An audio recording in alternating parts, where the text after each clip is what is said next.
Assalamualaikum warahmatullahi wabarakatuh.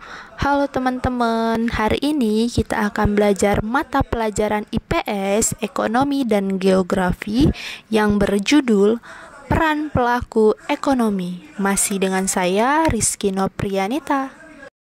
Berikut ini adalah 4 pelaku ekonomi berdasarkan sektor keterlibatannya. Yang pertama ada rumah tangga konsumsi, yang kedua rumah tangga produksi, yang ketiga rumah tangga pemerintah, dan yang terakhir ada rumah tangga luar negeri. Baik, kita masuk ke peran dan kegiatan pelaku ekonomi yang kedua, yaitu rumah tangga produksi. Yang pertama, meminta kredit dari lembaga keuangan untuk biaya investasi. Yang kedua, membayar pajak atas penjualan barang hasil produksinya. Dan yang terakhir, membayar pajak atas penjualan barang hasil produksinya. Baik, kita masuk ke peran dan kegiatan pelaku ekonomi yang kedua, yaitu rumah tangga produksi. Yang pertama, meminta kredit dari lembaga keuangan untuk biaya investasi. Yang kedua, membayar pajak atas penjualan barang hasil produksinya. Dan yang terakhir, membayar pajak atas penjualan barang hasil produksinya. Peran dan kegiatan pelaku ekonomi yang ketiga, yaitu rumah tangga pemerintah. Yang pertama, meminjam uang dari luar negeri. Yang ketiga, menyewa tenaga kerja. Dan yang terakhir, menyediakan kebutuhan uang kartal bagi masyarakat.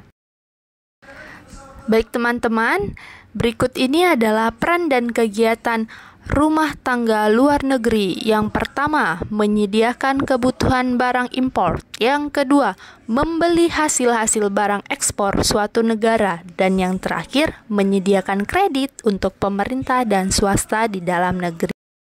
Nah, teman-teman, selain peran dan kegiatan pelaku ekonomi di dalam perekonomian, ada juga nih faktor yang mempengaruhi kegiatan ekonomi, yaitu yang pertama ada sumber daya alam, yang kedua sumber daya manusia, yang ketiga ada sumber daya modal, dan yang terakhir perkembangan teknologi. Langkah-langkah penelitian geografi secara umum. Berikut ini adalah langkah-langkah penelitian geografi secara umum. Yang pertama, perumusan dan pernyataan masalah penelitian.